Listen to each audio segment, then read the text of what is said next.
Welcome to the WCICO. My name is Alex, where we bring you the pulse of this megacity that never sleeps. Come with me.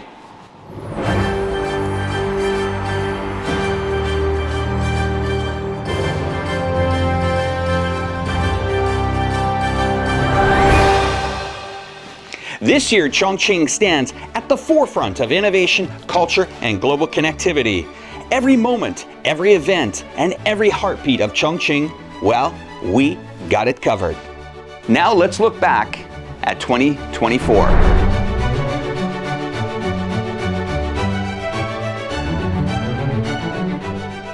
It's quite a challenging but fruitful year in 2024. Our reporters have covered most of the important events in the city, some in China and even some abroad. As an editor-in-chief, I followed a business delegation from Sichuan and Chongqing to Morocco. Recent years, the Chinese enterprises, Chinese technology are one of their major targets. So, in a true, real demand to invite Chinese enterprises to invest in Morocco, they offer a very preferential policies. In October, I attended Chongqing Meet the World Media Tour activity, visited Singapore, Sri Lanka, and interviewed the stories about the cooperation between Chongqing and the two countries. During the process, I not only witnessed the responsibilities and the contribution of China as a major power in the world, but also I deeply felt the accelerating pace of Chongqing's opening up. So this November, Kenny and I visited Peru and Brazil, where we covered a series of news events and actually talked to some local journalists. We believe China Opportunity Chongqing brand's global promotion provides a chance for global residents to get to know Chongqing. It felt great to see so many old friends in Peru and Brazil. I want to bring Malu, a Brazilian journalist who met us in Chongqing last summer. The friendship that cross national borders are very precious. This summer, I also participated in the promotional event in Italy. During my 4-day business trip, I visited Milan, Venice, and Rome. In addition to the event, I also participated in the Terra di Siena International Film Festival during the Venice International Film Festival. It was truly rewarding to see the international interest in Chongqing's industries, particularly in filmmaking and business opportunities.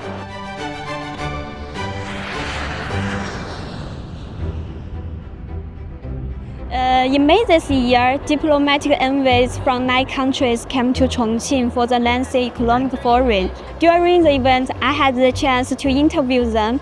I captured their thoughts on different topics such as Chongqing's industrial innovation, rural revitalization, and ecological protection. Over 4 days, we produced 14 videos and 4 in-depth news reports thanks to the great teamwork.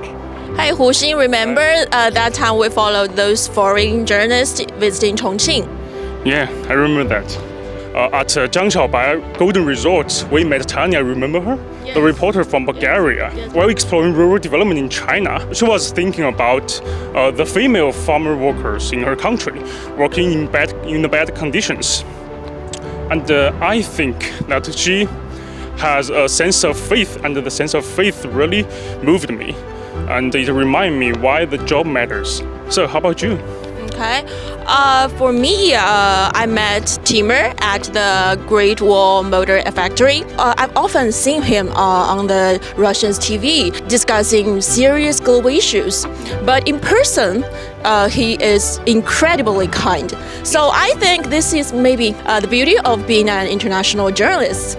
Connecting the global event and people in a more personal and genuine level.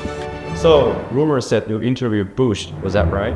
Yes, he is from Bush family. He is a real Bush, and this interview was carried out during the 2024 World Manufacturing Convention. And here I want to give my big thanks to China Daily, and then I also want to give my thanks to my partner Yu Ting.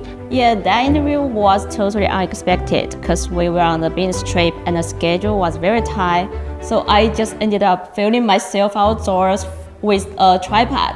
So since Neil Bush is a very important person, we had to make sure everything was accurate and appropriate. That was a big challenge for us, but all in all, I'm very happy with how it turned out for the first try.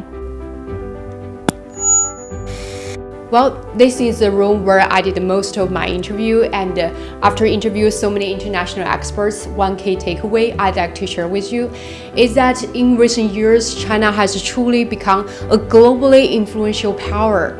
Our problems are not as severe as we once imagined, and the United States is not as powerful as we thought. These experts has helped me realize that no system in the world is perfect. We should gain a deep understanding of the strengths of each country's system and view the challenges they face as a cautionary tale.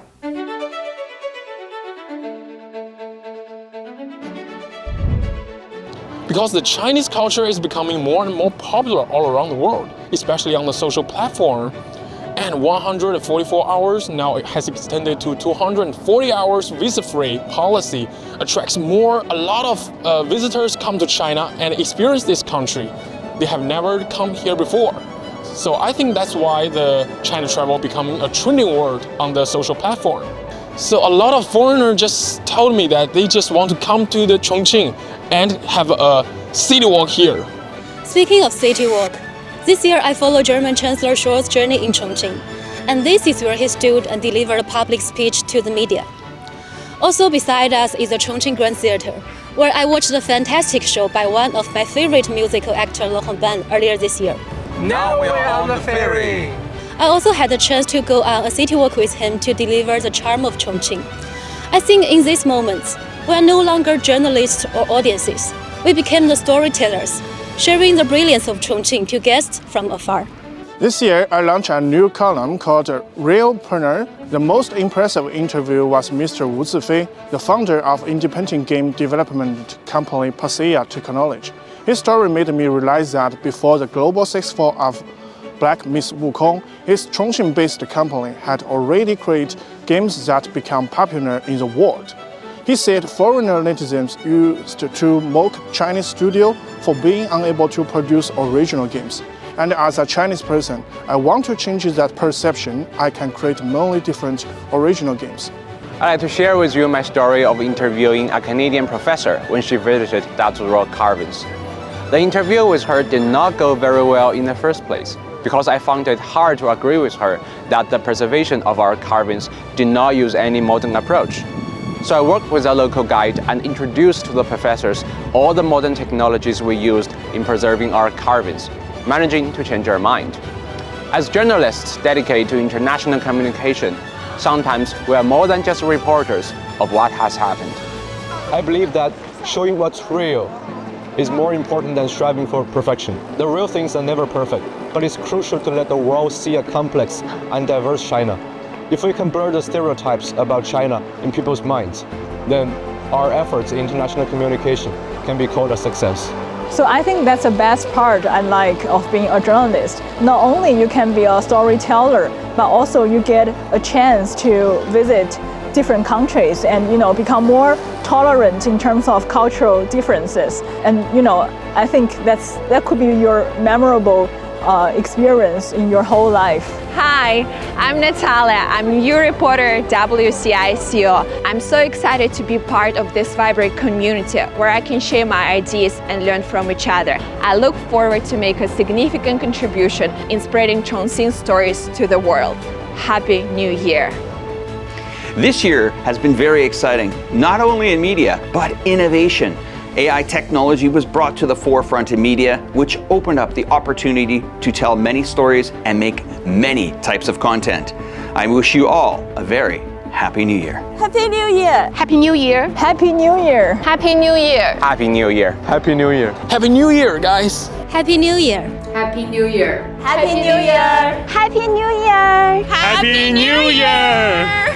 棒棒的，赵总最棒，国产棒棒的，大家身体棒棒的。